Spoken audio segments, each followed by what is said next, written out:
Since at least the 70s, the standard treatment for AML has not been changed until very recently. So for almost 40 years, the standard treatment of AML was a chemotherapy regimen of about 1 or 2 weeks, and that's it. There were very limited other options.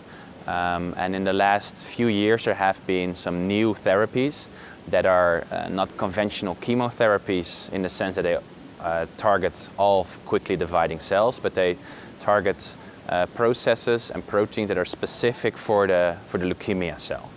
And the idea behind it is that it may induce less side effects than conventional chemotherapy, and also that it can provide extra treatment with better prognosis for patients with acute myeloid leukemia.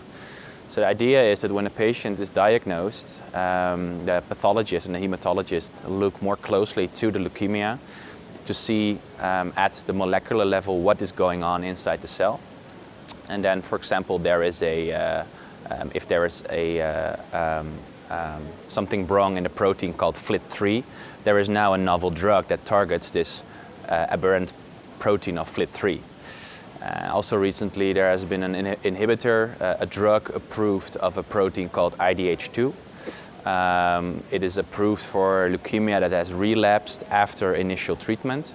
And whereas treatment options for patients with relapsed AML were, well, until now very limited, patients can now be treated with a drug that is, well, specific to something that is wrong inside their leukemia.